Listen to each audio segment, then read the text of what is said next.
morning, student. In the last few lectures, we have taken derivative of composite function, derivative of inverse function, derivative of logarithmic function, derivative of implicit function. Today, we are going to take derivative of parametric function. Derivative of parametric function from chapter 1 differentiation. From chapter 1 differentiation, we are going to take parametric function. Derivative of parametric function. कशाला parametric function म्हणायचे? What is the meaning of parametric function?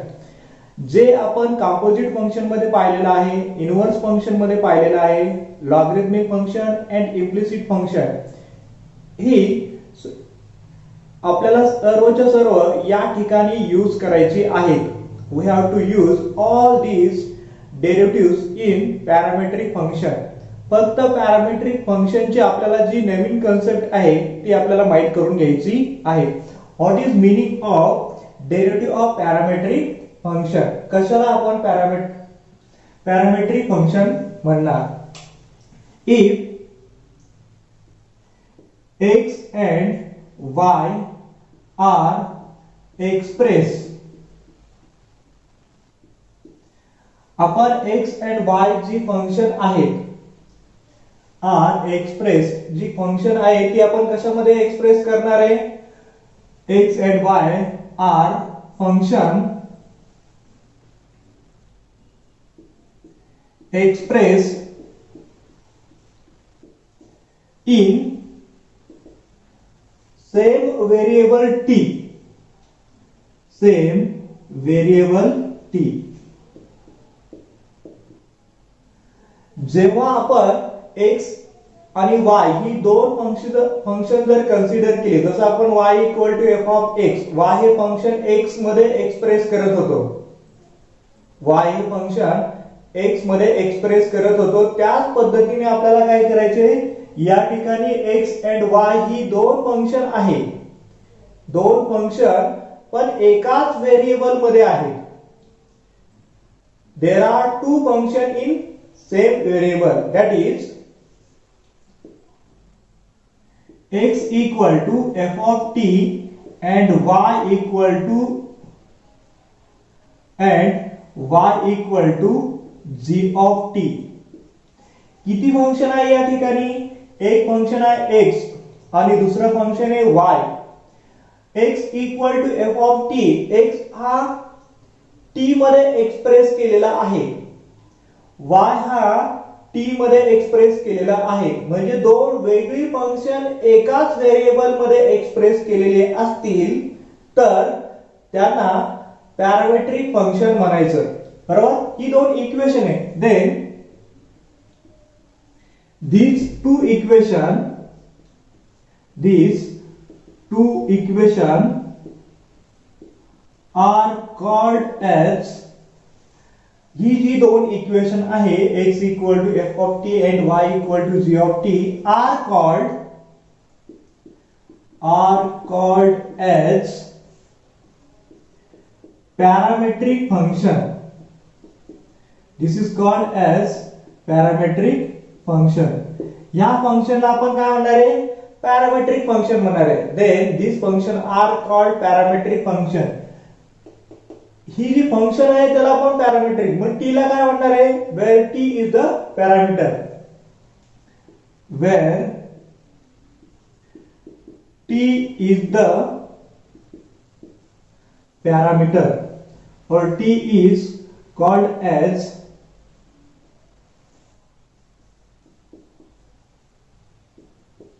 parameter. या ठिकाणी t जो आहे variable त्याला आपण parameter बोलणार आहे आणि x आणि y जे एकाच व्हेरिएबल मध्ये एक्सप्रेस केलेले आहेत त्यांना आपण म्हणणार पॅरामेट्रिक फंक्शन. एकदम साधी आणि सोपी डेफिनेशन की दोन किंवा त्यापेक्षा अनेक फंक्शन ही एकाच व्हेरिएबल मध्ये एक्सप्रेस केलेले असतील तर त्या फंक्शनला म्हणायचं पॅरामेट्रिक फंक्शन. या पॅरामेट्रिक फंक्शनचा डेरिव्हेटिव्ह ऑफ पॅरामेट्रिक फंक्शन वरती महत्वाचा एक थेरम आहे. आपण थेरम कुठे पाहिला होता?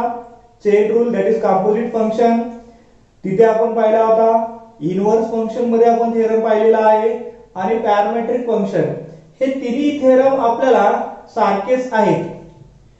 हे तिन्ही थेरम आपल्याला काय आहेत? सारखेच आहेत. चेन रूल मध्ये आपल्याला चेन रूलची डेरिव्हेटिव्ह घ्यायची होती, इनव्हर्स फंक्शन मध्ये इनव्हर्स फंक्शनची घ्यायची होती आणि इथे पॅरामेट्रिक फंक्शनची घ्यायची आहे. पण त्यामध्ये जी ट्रिक आहे पहिल्यासाठी जी आपण यूज केली होती, मॅक्झिमम आपल्याला कंपोजिट फंक्शन हाच विचारला जातो. त्यानंतर पॅरामेट्रिक फंक्शन आणि इनव्हर्स फंक्शन विचारले जातात. हे ज्या पद्धतीने आपण पहिले दोन थेरम प्रूव्ह केलेले आहेत त्याच पद्धतीने आपण हा थेरम देखील प्रूव्ह करणार आहोत. थेरमचं स्टेटमेंट या पद्धतीने आहे. Write down first definition.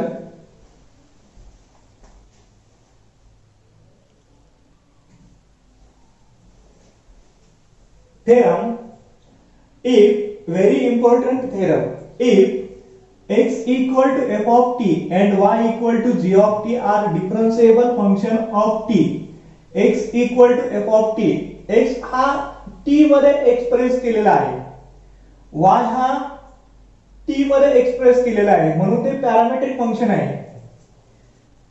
So that y is differentiable function of x. असं असेल तर y हा डिफरन्शिएबल फंक्शन आहे with respect to x, and if derivative of x with respect to t not equal to 0, then derivative of y with respect to x equal to derivative of y with respect to t divided derivative of x with respect to t. आपल्याला हे prove करायचं आहे आणि जे पहिल्या दोन theorem साठी सांगितलं होतं तेच लक्षात ठेवायचं की आपल्याला हे प्रूव्ह करताना डेल्टाने सुरुवात करायची आहे. Delta y divide delta x, हा जो d आहे तो आपल्याला डेल्टा मध्ये कन्वर्ट करायचा आहे. Delta y divide delta t divide delta x divide delta t हे आपल्याला लागणार आहे. या पद्धतीने आपण हे डेल्टाचं नंतर लिमिट घेऊन d मध्ये कन्वर्जन करायचं. हे एकदा तुमच्या लक्षात राहिलं का तुम्हाला कोणताही प्रूफ अवघड जाणार नाही. चेन रूलला आपण हेच केलं होतं, इनव्हर्स फंक्शनला आपण हेच केलं होतं आणि पॅरामेट्रिक फंक्शनला सुद्धा आपण तेच करणार आहोत. यामध्ये डेल्टा टी हा कुणावरती डिपेंड नाही, पण x आणि y हे t वरती डिपेंड आहे. म्हणजे जर डेल्टा टी मध्ये इन्क्रीमेंट झाली तरच डेल्टा x मध्ये होईल, डेल्टा y मध्ये होईल. डेल्टा टी ही इन्क्रीमेंट कशामध्ये आहे? t मध्ये. डेल्टा x x मध्ये आणि y ही y मध्ये इन्क्रीमेंट, डेल्टा y ही y मध्ये इन्क्रीमेंट असणार आहे. त्या अगोदर आपल्याला दिलेला आहे हे आपण लिहून घेणार आहोत. हा फॉर्मॅट आपल्याला लक्षात ठेवा, आपण नंतर रब करूया. Given x equal to f of t and y equal to g of t, ही दोन फंक्शन आपल्याला दिलेली आहे. राइट. आता आपण काय घेणार आहे? Late delta T, late delta T आपल्याकडे आहे का? नाही, म्हणून आपण लेट घेतलं. गिवन आपल्याकडे आहे हे, म्हणून आपण गिवन लिहिलं. Let delta T be the small increment कशामध्ये? Small increment in T, small increment in T, then delta x and delta y be the corresponding increment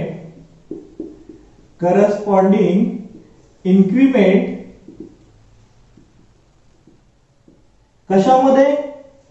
delta x in x and delta y in y respectively. हे वाक्य आपण लिहिणारच. ज्यामध्ये change होतोय, ज्याच्यावरती depend आहे, ह्या गोष्टी आपण लिहितोच. त्या पद्धतीने हे पहिलं वाक्य येणार. Delta x, delta y, delta t ह्या इन्क्रीमेंट आहे, याचा अर्थ ते 0 नाही. इन्क्रीमेंट आहे म्हणजे ते 0 नाही. Since delta x delta y and delta t be increment in x, y and t respectively, since delta x not equal to 0, delta y not equal to 0, delta t not equal to 0. ते increment आहे याचा अर्थ ते 0 नाहीच. all three not equal to 0. as delta t tends to 0, delta t जर 0 कडे गेलाच याचा अर्थ तो 0 नाहीये, 0 च्या जवळ जातो, क्लोजर व्हॅल्यू घेतो. Delta T tends to 0, then त्यावरती डिपेंड असणारे delta x tends to 0, delta y tends to 0, हे दोन्ही काय जाणार 0 कडे जाणार. ही वाक्य आपण चेन रूल मध्ये पण लिहिलेली आहेत, इनव्हर्स फंक्शन मध्ये पण लिहिलेली आहे. यानंतर इथे जे येणार आहे तो हा रेशो घ्यायचा आपल्याला. हा रेशो आहे आणि ही डेरिव्हेटिव्ह आहे, हे मी बऱ्याच वेळा एक्सप्लेन केलेलं आहे. हा जो रेशो आहे आणि हा डेरिव्हेटिव्ह आहे. रेशोचं जेव्हा आपण लिमिट घेतो तेव्हा त्याला आपण डेरिव्हेटिव्ह मध्ये कन्व्हर्जन करतो. रेशोचं लिमिट घेतो तेव्हा आपण त्याला डेरिव्हेटिव्ह मध्ये कन्वर्ट करतो. Consider the incrementary ratio.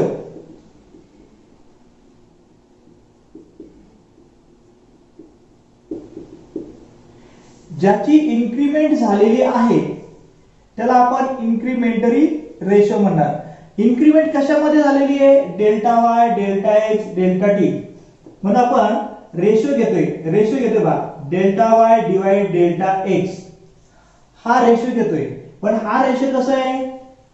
हे रेशो म्हणजे नंबर आहे. थोडक्यात a डिवाइड b च्या फॉर्म मध्ये. a डिवाइड b ला आपण a divide m, b divide m असं पण लिहू शकतो. रेशो आहे.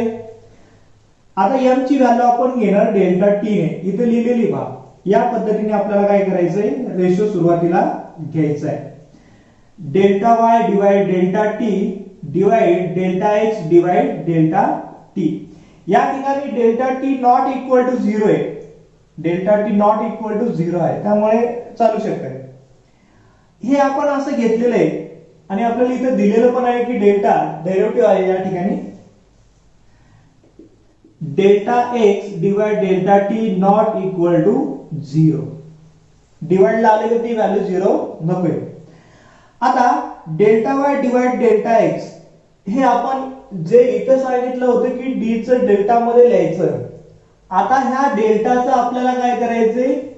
d मध्ये कन्वर्जन करायचं आहे. डेल्टाचं आपल्याला d मध्ये कन्वर्जन करण्यासाठी दोन्ही बाजूला लिमिट घ्यायची. Take limit on both side as delta t tends to 0. Delta t tends to 0. दोन्ही बाजूला आपण लिमिट घेणार. Limit of delta t tends to 0, delta y divide delta x equal to limit delta y divide delta t divide delta x divide delta t as delta t tends to 0. ही दोन्ही limit इथं quotient आहे u divide v. असं असेल तर आपण या दोन्ही फंक्शनची दोन सेपरेट लिमिट घेणार, that is u divide v चा फॉर्म्युला यूज करणार, अल्जेब्रा ऑफ लिमिटचा यूज करणार आणि ही दोन्ही लिमिट सेपरेट लिहिणार. Limit of delta t tends to 0, delta y divide delta t divide limit delta t tends to 0, delta x divide delta t. Algebra of लिमिटचा use केला आणि ही दोन्ही लिमिट आपण सेपरेट केली. डेल्टा t जर 0 कडे जात असेल तर डेल्टा x सुद्धा 0 कडे जातो. हा आपल्याला x मध्ये आहे, जे इथं डिवाइडला आहे ते 0 ला गेलं पाहिजे. म्हणून आपण काय करणार आहे? as delta t tends to 0 then delta x tends to 0 यामध्ये चेंज करणार. Limit of delta x tends to 0, delta y divide delta x equal to limit of delta t tends to 0, delta y divide delta t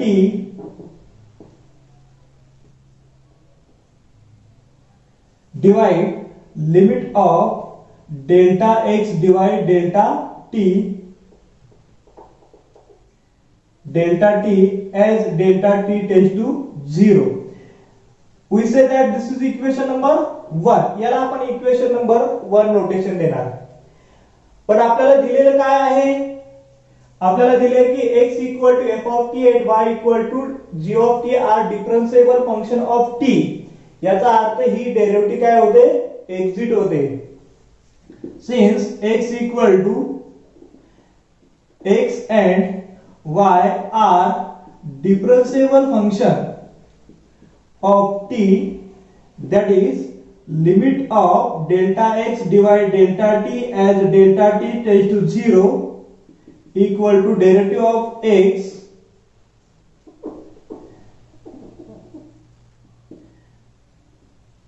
derivative of x with respect to t. डेल्टाचा आपण d मध्ये conversion केलं. And दुसरं काय येणार आहे?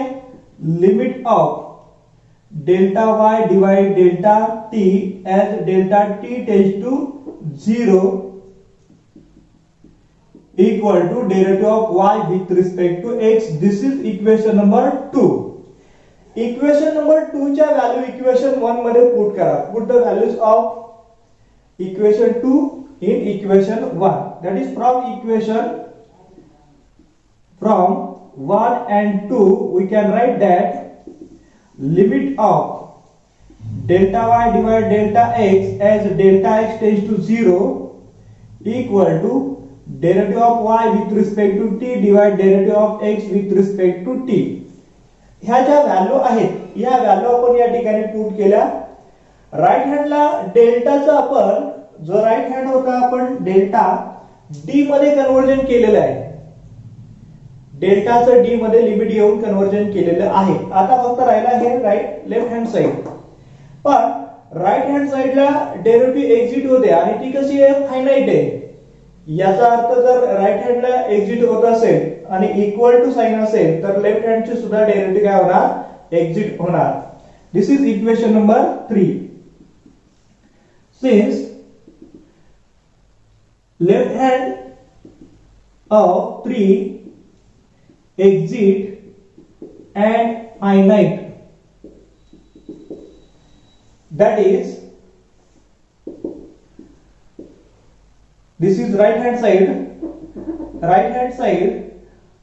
of equation 3 exit and finite. Left hand side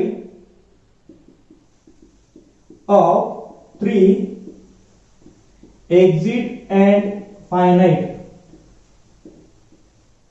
Exit and finite.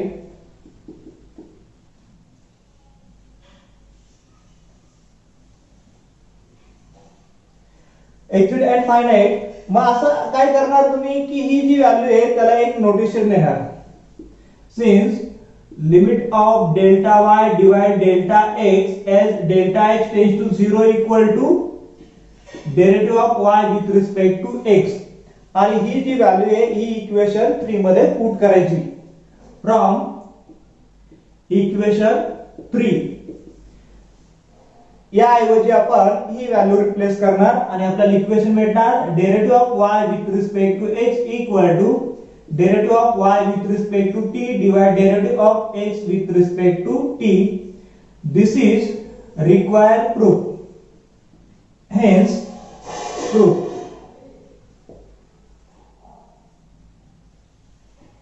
या पद्धतीने काय केले आपण हे प्रूफ दिलेलं आहे. हे शेवटचं प्रूफ होता. आपण पुन्हा एकदा रिवाइज करणार आहोत. पहिल्या पार्ट मध्ये हा लक्षात ठेवायचा तिन्ही मध्ये सारखाच आहे, थोडाफार चेंज आहे. दुसऱ्यामध्ये डेल्टाचं लक्ष ठेवायचं. आपल्याला कोणतं फंक्शन दिलेलं आहे त्यानुसार लिमिट चेंज करायची. डिफरन्शिएबल फंक्शन दिलेलं आहे डेफिनेशन वापरायची. राइट हँड डेरिव्हेटिव्ह मध्ये कन्वर्ट करायची आणि नंतर लेफ्ट हँड डेरिव्हेटिव्ह मध्ये कन्वर्ट करून आपण याचं प्रूफ देणार आहोत. तिन्हीपैकी कुठलाही एक प्रूफ लक्षात ठेवलं तर तुम्हाला उरलेले प्रूफ देता येणार आहे.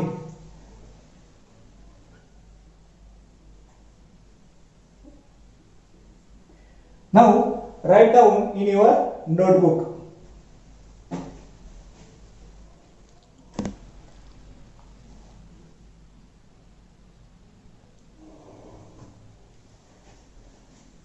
Now the next concept is depend on parametric function is that differentiation of one function with respect to another function, that is derivative of one function with respect to another function. If याचं meaning काय पहा, differentiation of one function with respect to other function, एक function हे आपल्याला with respect to other differentiate करायचं आहे. If y equal to f of x is function of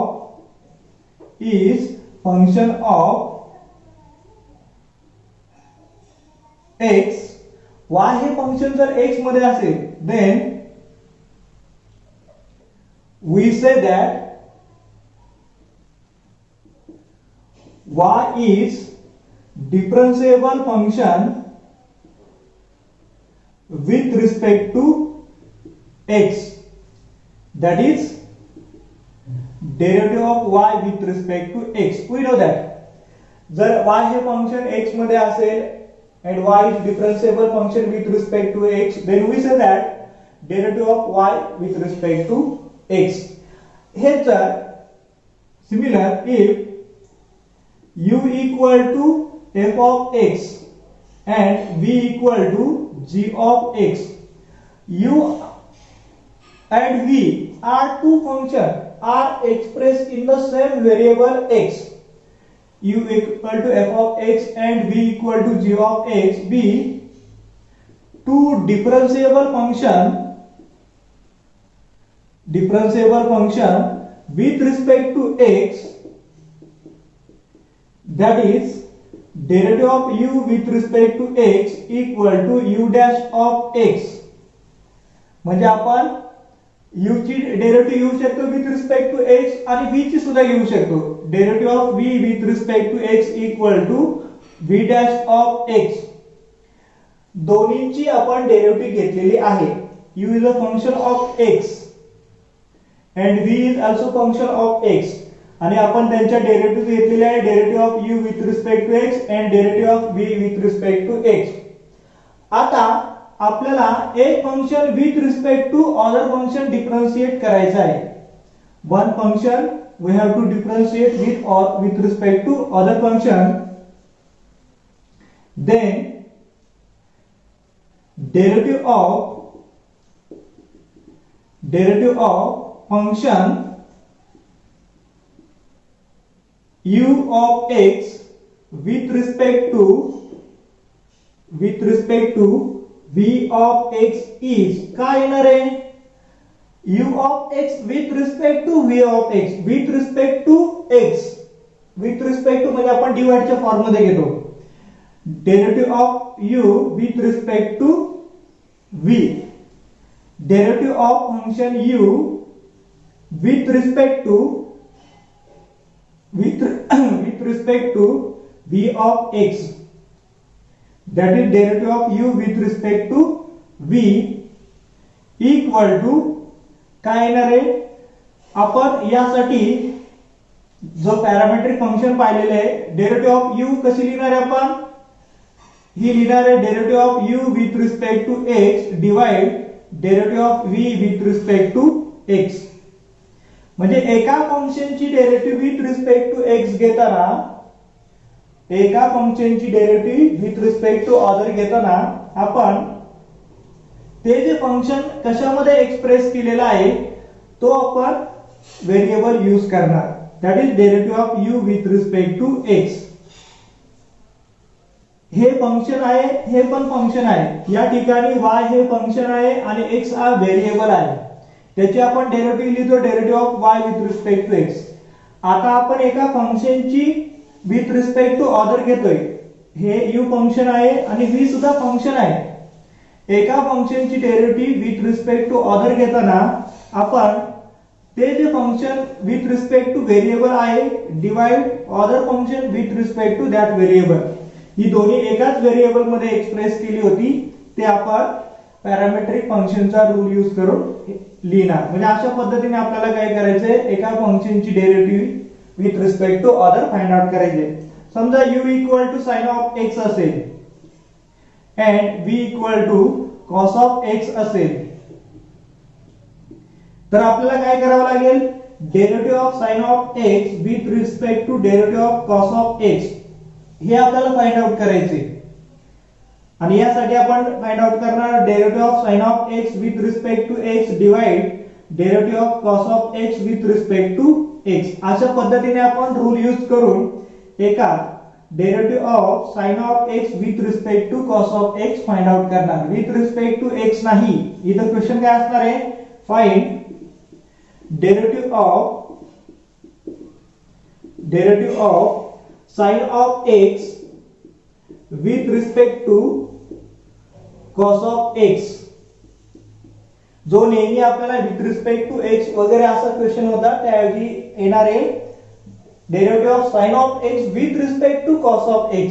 आता आपल्याला व्हेरिएबल नाही देता, तिथे काय दिलंय, फंक्शन दिले. अशा वेळेस आपण हा फॉर्म्युला यूज करणार आणि त्या फंक्शनची डेरिव्हेटिव्ह फाइंड आउट करणार. हे आपण पॅरामेट्रिक फंक्शनच्या साहाय्याने करू शकतो. We can find out derivative with the help of parametric function. Write down this is into your notebook. Next time we take the exercise based on parametric function and derivative of function, one function with respect to other function.